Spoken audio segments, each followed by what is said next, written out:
Patient, family, and community partners come to research with a variety of life experiences that shape how they feel, their thoughts and perspectives, and how they interact with health researchers. People with lived experience may have experienced trauma in healthcare systems. Understanding this can help support the creation of safe spaces between health researchers and patient research partners. Why is it important to create safe, welcoming, and trustworthy spaces where individuals feel valued for their contributions? This is episode 22 of Pep Talks, the Patient Engagement Podcast. In this episode, recorded in the summer of 2020, we speak with Carolyn Shimmin, who is the Patient and Public Engagement Lead for the Center for Healthcare Innovation. Carolyn shares her experiences and knowledge of trauma-informed intersectional engagement in patient-oriented research. Paul Ferry first asked Carolyn about how she got involved in the world of patient engagement and patient-oriented research. That's a great question. It's interesting if you look at kind of my background, it's a little bit of a windy road or journey. I originally did my undergrad in journalism and political science. And I think a lot of, during that time, what I loved the most was listening to people's stories and meeting new people and also wanting to have an impact on health systems. I think I always was drawn to reporting around health systems as well, and I think based off of some of my own lived experience as well, that's something that I was drawn into. And in between my undergrad and graduate, I was an editor at a medical journal, and then I also worked in the evenings at women's shelters as a counselor. And so I did my graduate work in gender studies, and so in that area, it was a lot around the stigma experienced by women living with mental health and substance use. And I ended up with the Canadian Women's Health Network, which was this amazing national organization that unfortunately doesn't exist anymore. But at the time, it was a kind of knowledge translation node for all of the centers of excellence in women's health. And I had the privilege of kind of leading this ad hoc group of women around substance use and addictions. And we were able to engage people with lived experience along with clinician researchers and help inform policy and practice, kind of doing policy briefs for Health Canada, engaging with the Mental Health Commission of Canada as well. And so I think by the time I got to the Center for Healthcare Innovation, I was really already entrenched in the idea of engaging people with lived experience. And also, I think kind of what I brought along with me from some of my previous experience was the need to use trauma-informed approaches to engagement. Also bringing in the intersectionality, so understanding that both health researchers and patient partners need to practice critical reflexive practice and the importance around those pieces.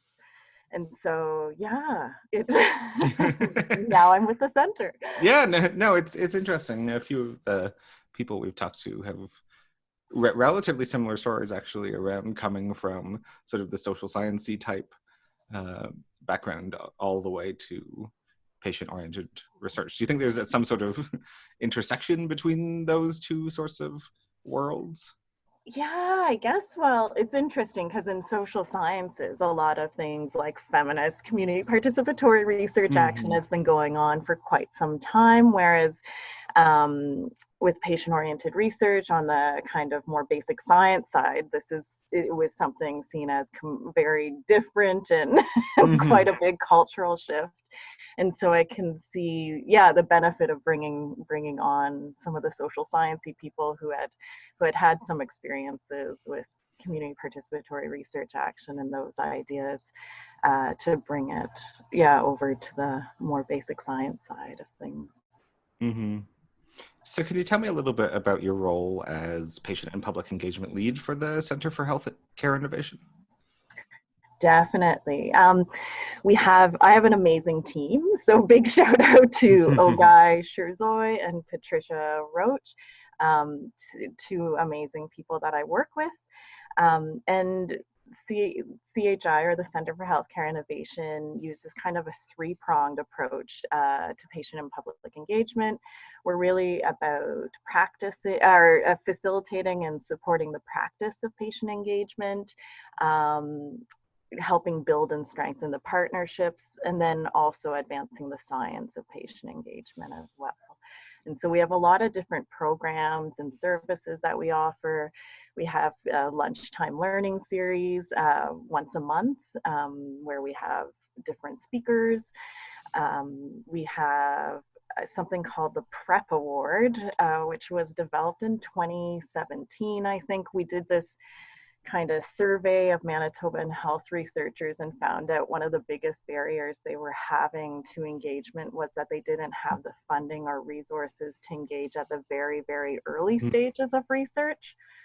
So they're landing these big CIHR grants and they hadn't engaged and all of a sudden wanted to engage patient partners, but a lot of the decisions had already been made. So the PrEP Award is kind of a little bit pot of funding that helps them engage at the early stages of the research project, which is pretty cool. And we've had like 34 winners now. Okay. And they've gone on to get larger grants and continue to engage communities throughout their work, which is really neat.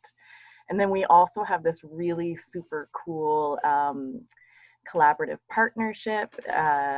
They named them, it was an advisory group, but patient and caregivers wanted to change it to collaborative partnership. We 13 members who represent kind of diverse perspectives across Manitoba.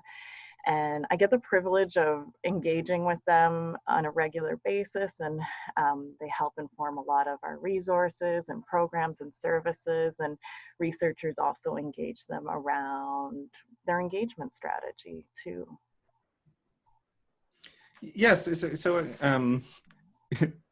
could you tell me a little bit more about the language around collaborative partnership? Like, what was some of the thinking there? Oh, the change kind of, yeah. They actually, it was an interesting thing. They started as a patient and public advisory group, and they found that the term advisory was very much at the consultation level of engagement, and they felt like it should be more around collaboration and partnership. So they renamed themselves that. They have, it's really interesting how we developed. It took time to build that relationship. And instead of terms of reference, they actually have guiding principles that were built off of a conversation around safe spaces. So talking about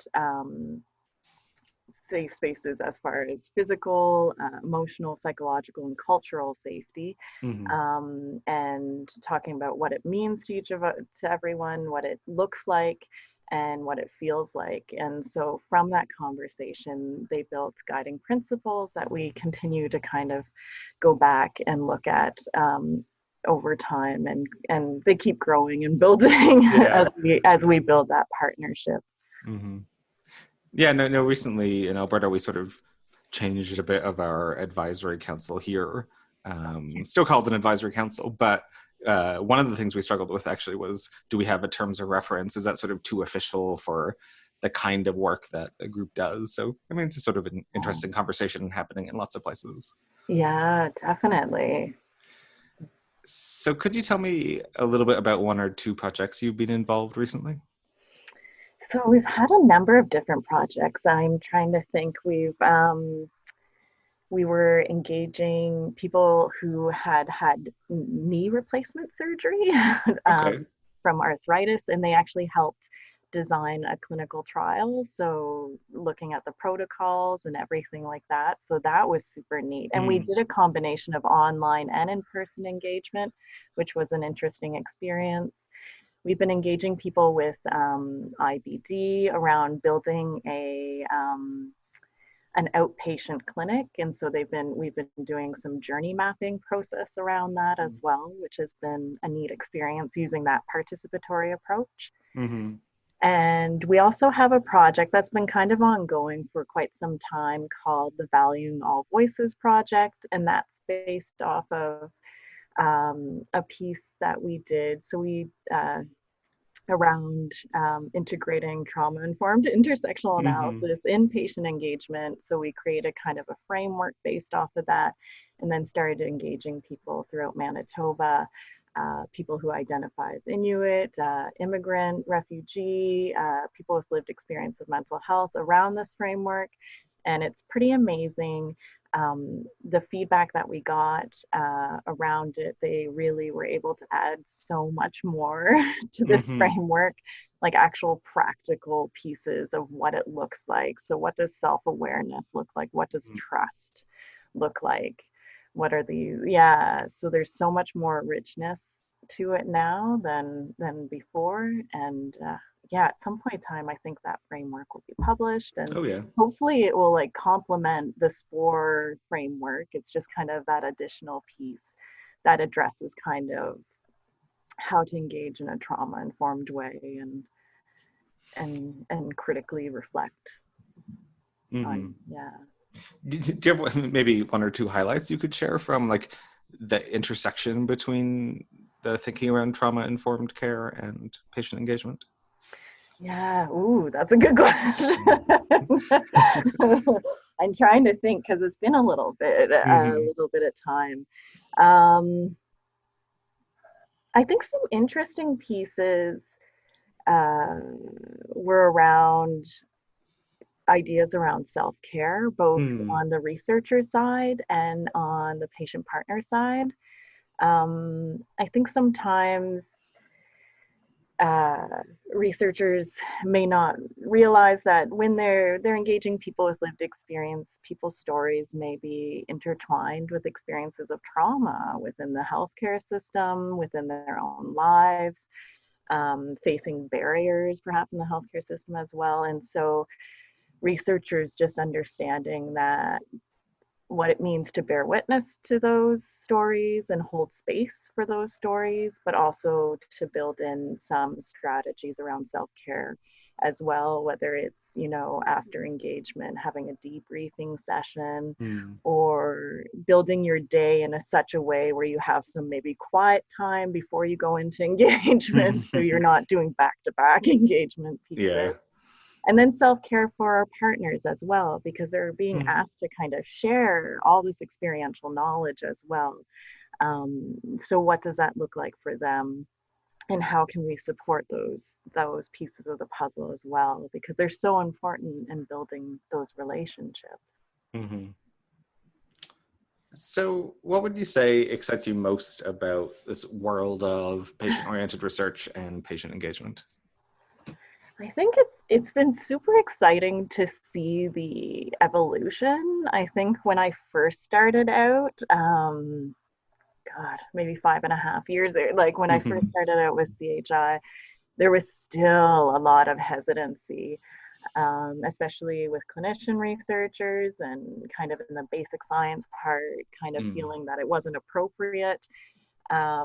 And now seeing that evolution where some of the researchers that were kind of quite hesitant, once they have engaged people with lived experience, they are like now the hugest champions Okay. of patient engagement. And Yeah. so to see that, and also to see the amount of opportunities that are available now for people with lived experience to actually have a say in research decision making, Mm-hmm. um, is so amazing. Like I love that there are more opportunities for people to really have a say in things.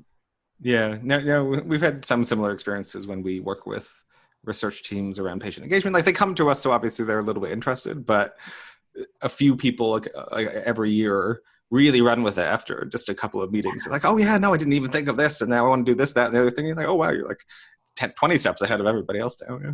Yeah, it's amazing. Yeah, I've had researchers who are just like, we had a safe spaces conversation. We've built like these guiding principles, and we're really like adhering to it. And I was like, wow, this is Yeah, no. amazing.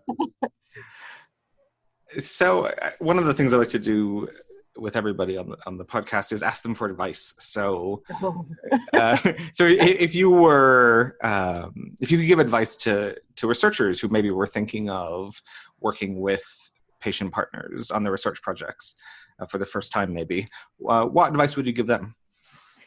So what advice would I give them? I think it's really important at the very beginning, before you even start thinking about what participatory approach you want to use to engage people, to actually talk to patient partners and caregivers and see how they would prefer to be engaged. Having those conversations, I think, are really important, because sometimes we assume that this is the best approach, and then we realize afterwards. I also always kind of, when I do any consults with researchers, is talk to them about, okay, who has access to this intervention or to these services, and who faces barriers, whether it's geographical barriers, but also systemic barriers like racism, colonialism, sexism, transphobia, ableism, sizeism, all those things. And then we're going to have to figure out how we're going to engage all of those perspectives. And that might mean using a bunch of different participatory approaches, right? It might not be a one size fits all kind of thing.